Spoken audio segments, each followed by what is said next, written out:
สวัสดีค่ะพ่อแม่พี่น้องสวัสดีFCทุกท่านเนาะค่ะกลับมาพบมาพอกับเจตาพารวยคือเก่าค่ะในทางช่อง YouTube คลิปนี้เจตาก็จะว่างแนวทางของลาวพัฒนาค่ะจะเป็นของวันจันทร์วันที่25เห็นอยู่นี่จะเป็นของดาภาพปังกับพี่น้องเพิ่นให้มาแล้วเพิ่นกลับมาแล้วเนาะเพิ่นเว้นไป2 งวด 3 งวดเนาะค่ะกลับมาแล้วค่ะเพิ่นให้มาวันที่25เอามาตามกันโตเนาะค่ะแฟนคลับ FC ของดาภาพปังกลับมาแล้วเด้อค่ะผู้ใดเคยตามดาภาพปังมาพิจารณาแนวทางใหม่ของเพิ่นวันจันทร์เนาะค่ะมาไปใหม่มือใหม่กับดาภาพปังลาวพัฒนาวิ่งรูดค่ะเพิ่นให้มา6กับ7 2ตัว4หางค่ะ6 7 6 9 6 6 7 6โอ้ย7 9 6 7 6 9 6 6 7 9ค่ะ3ตัว2หาง3หาง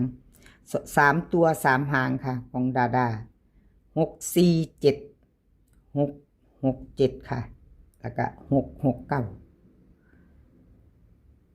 วิ่งรูดเด่น6กับ7ทอกันค่ะเน้น2ตัว6 7กับ6 6แต่3ตัวเพิ่นบ่เจาะบ่เน้นให้เด้อค่ะขีดเส้นใต้ให้พิจารณาเอาชอบหางใดจัดหางนั้นค่ะของดาภาพปังคนสวยเพิ่นให้รูปว่าพร้อมแล้วเด้พี่น้องเอา FC ดาภาพปังถ้าเบิ่งเด้อถ้าเบิ่งหน้าเซียนสาวเด้อพี่น้องเอาคลิปนี้มี3สาวเด้อค่ะ3สาว1บ่าว4เซียนดังค่ะ4เซียนดังในคลิปนี้มีดาภาพปังมาดามคำนวณเซียนอุบลบ่าวไทยบ้านค่ะใครติดตามเซียนใดอยู่เจตาอ่านซื้อไปแล้วเนาะค่ะกลับมาพิจารณาเบิ่งแนวทางใหม่วันจันทร์ของเพิ่นเนาะค่ะเอาแคปหน้าจอค่ะใครจะต่อกับดาภาพปังเดี๋ยวก็จะได้เห็นหน้าเพิ่นได้เห็นสมหน้าของดาภาพปังเพิ่นให้รูปมาแล้วค่ะพี่น้องถ้าเขามาพอคลิปนี้ถ้าเบิ่งหน้าปกเด้อพี่น้องเพิ่นให้รูปมาแล้ว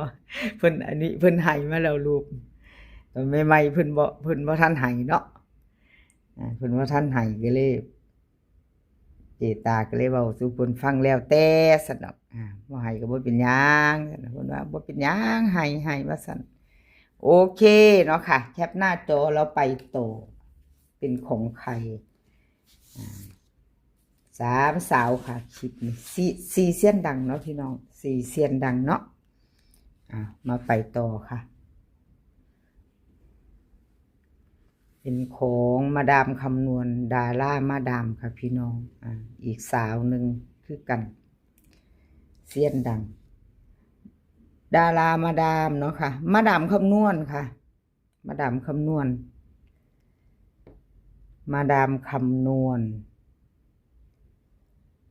วันที่22ที่ผ่านมาประวัติของเพิ่นค่ะลาวพัฒนาออก763ตัวบน2ตัว37ของมาดามคำนวณลุดไปพี่น้องขอโทษขออภัยแทนเพิ่น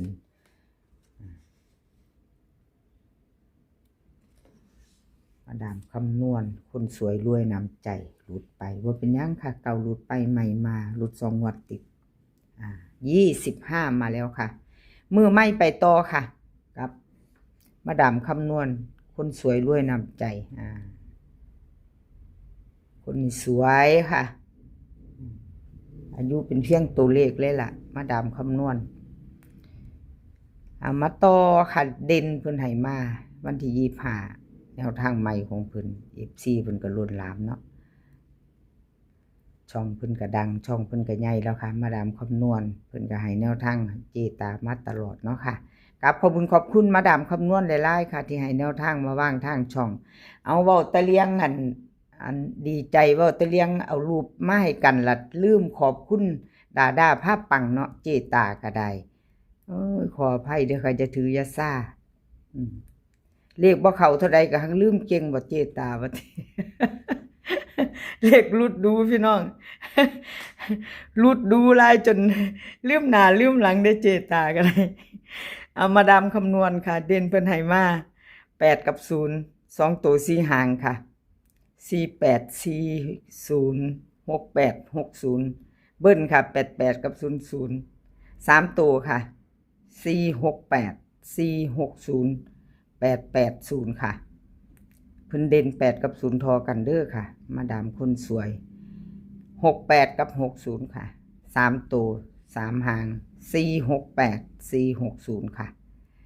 3ตัวเพิ่นเน้น2หางเนาะมาดามคำนวณคนสวยรวยน้ำใจ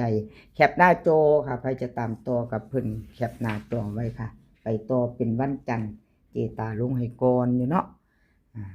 ต่อวันจันทร์ค่ะกับมาดามคำนวณต่อไปเป็นของผู้บ่าวตอนนี้บ่าวไทยบ้านดีๆพี่น้องคลิปนี้มีผู้บ่าวคนเดียวบ่าวไทยบ้านค่ะวันที่22ที่ผ่านมาเล่าพัฒนาออก763 3ตัวบนล่าง37เนาะค่ะของบ่าวไทยบ้านหลุดไปเพิ่นเขามาเลขเด่นตัวนึงค่ะเขา7ตัวนึงเอาก็6เพิ่นกับเขาอยู่เด้อพี่น้องมันสิว่าเอาเจตาของข่อยคือเขา2ตัวเจ้าคือว่าตัวเดียวติเอาเลขหลุดดูจังว่าเป็นไปทั่วเจตาก็ได้เลขบ่เข้าหลาย บ่าวไทยบ้านค่ะเพิ่นเข้าไป6กับ7เนาะเลขเด่นของเพิ่น5ตัวเข้าไป2ตัวค่ะแต่3ตัว2ตัววิ่งบ่เดิน2ตัวจับคู่บ่เข้าบ่มีบ่มาเนาะค่ะพี่น้องขอโทษขออภัยแทนบ่าวไทยบ้านเนาะ2งวดติดของเพิ่นหลุดไปก็บ่เป็นหยังค่ะเป็นกำลังแรงใจให้คือเก่าเลขทุกตัวเอามาวางเพื่อเป็นแนวทางค่ะโปรดใช้วิจารณญาณในการรับชมเป็นอย่างสูงค่ะรับชมรับฟังเป็นเพียงแนวทางเนาะค่ะพี่น้องหลุดไปกราบขอโทษขออภัยบ่าวไทยบ้านค่ะลาวพัฒนาเด่นเพิ่นให้มา6กับ7 2ตัวค่ะ6หาง68 78 69 79 60 70ค่ะกันของเพิ่นมี67เบิ้ลมี66กับ77ค่ะเลขเด่นเพิ่นมี5ตัว7กับ8กับ9กับ0กับ1ค่ะวิ่งรูดวิ่งเด่นเด่นเพิ่นเด่นเนาะเพิ่นเขียนว่าเด่นเด่น6กับ7วงกลมทอกันเน้น78กับ70ค่ะเอาไปจะตามต่อกับบ่าวไทยบ้านวันจันทร์20:30นค่ะลาวพัฒนาแคปหน้าจอเนาะค่ะแคปหน้าจอไว้รุ่นใหม่ค่ะแจกมือใหม่เนาะวันจันทร์วันที่25 20:30นค่ะแคปหน้าจอกับขอบคุญขอบคุณบ่าวไทยบ้านหลายๆเด้อค่ะที่ให้แนวทางมาวางทางช่องของเจตากับขอบพระคุณเป็นอย่างสูงค่ะไปต่อค่ะไปต่อเซียนอุบลคนโกมาแล้วพี่น้องเซียนอุบลคนโกก็หลุดไปเด้อพี่น้องบ่ต่อเนาะหลังจากเข้ามา3ตัวเอาเดี๋ยวเบิ่งประวัติเพิ่นก่อนพี่น้องเบิ่งประวัติงวดวันที่21เนาะ21เพิ่นเข้าทั้งบนเข้า3ตัวค่ะพี่น้องเข้า3ตัวแล้วก็ตดกอดข้อกันมาพี่2งวดหลุดงวดนึงหลุดก็หลุดไปหมดสุดตัวเด้พี่น้องคนโกนี่เซียนอุบลคนโกนี่หลุดไปหมดสุดตัวมันเขาฮอด3ตัวเนาะคักอยู่แนวทางเพิ่นมาตามใหม่พี่น้องหลุดยากสายวิ่งสายหลุดตัวเด่นเพิ่นพี่น้องเซียนอุบลมีทุกงวดเขาทุกงวดของเซียนอุบลเนาะFC จับตามองพิจารณากันพี่น้องชอบก็จัดขัดกระพานของเซียนอุบลคนโกค่ะเซียนอุบลสาวสวยเด่นค่ะเด่นเพิ่นให้มา25